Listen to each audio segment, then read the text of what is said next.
Hello fellow Old World inhabitants and welcome to the next game in the Old World campaign Prelude. So, this one is a 1000 point battle, vampires versus the Kingdom of Dwarfs.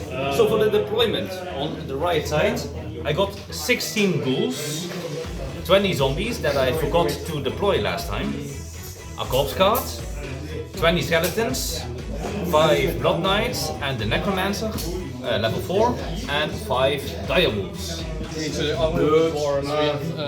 Iron Rakes, 14, 7 Iron Rakes, we have an Organ Gun, Burlock, Dimension, 12 Rangers, a cannon and 2 gyrocopters. Yes, and dwarves have the first turn, so let's get right into it. Alright, so we come at the end of turn 1 of the dwarves. So, what happened? The cannon first shot at the blood knights, shooting one of its horse. The captain of the Iron Drakes shot his Trollhammer torpedo in the blood knights, but they managed to save it. The gyrocopters together with the rangers managed to destroy 3 of the wolves. And now we're going to turn 1 of vampire counts. Yeah, alright, end of turn 1 of the vampire counts. So what happened? The dire wolves that were here, they charged the gyrocopters, but they both fled and fired back at the dire wolves, and then they got into the dire wolves got into the rangers, and the rangers completely destroyed the last remaining dire wolf. Here with the necromancer, I failed to use the scepter and also the invocation of the hex, so I didn't get any wounds back. They moved up a little bit, and well, they also moved a little bit closer. And that's basically it. Going to turn 2 of the dwarves. The end of turn 2 of the dwarves, the gyrocopters reformed and came back forward. The rangers shot at the blood knights. Actually, everything shot at the blood knights, but the blood knights managed to save it, sparing themselves one more turn of disaster. At least that's what I believe. And then finally the Iron Breakers moved up a little bit, seeing the threat of the ghouls. And now we're going to turn 2 of the vampires. Alright, end of turn 2 of the vampire counts, pretty decent turn. I had to make a very long charge here. I basically had to roll maximum, and I rolled maximum. So we got into combat with the rangers. Before that, the necromancer cast Word of Pain on the rangers, so they had 1 strength and 1 toughness less, which made combat for the blood knights a bit easier. And then basically this moved forward. The ghouls are threatening the flank over here a little bit, which is interesting, and that's basically it. So we're going to turn 3 of the dwarves. End of turn 3 of the dwarves. It was a good turn actually for the vampires.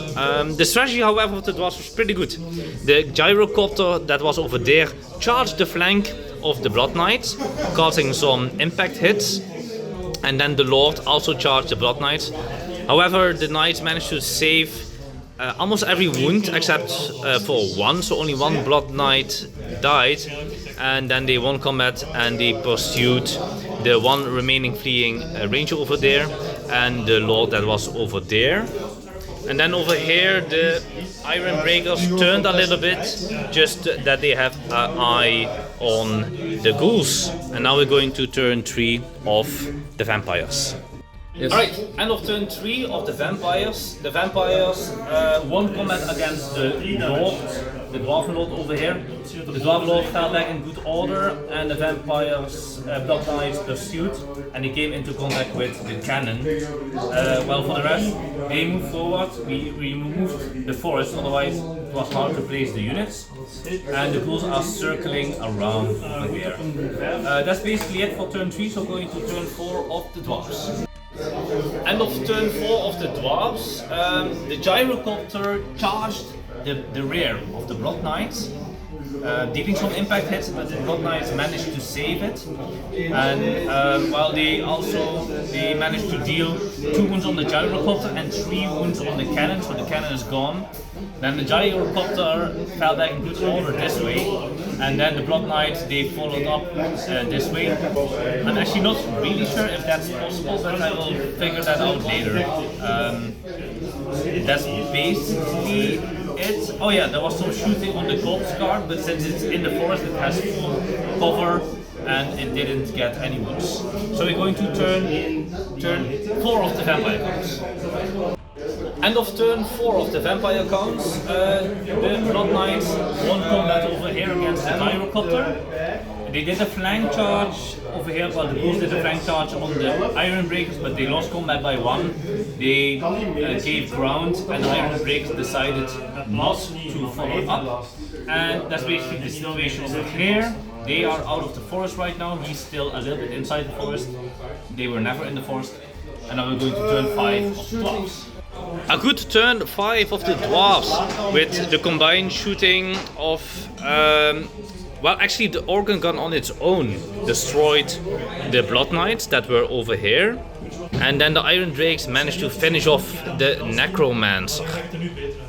Then the Rangers tried to shoot at the Corpse Guard but didn't deal any wounds. Now we're going to turn 5 of the vampire counts. Alright, we come at the end of the game. We played 5 turns with the disappearance of the Blood Knights. The rest of the army wasn't really up to shape anymore, especially with the Grumble test. So we decided to put an end at the game at turn 5.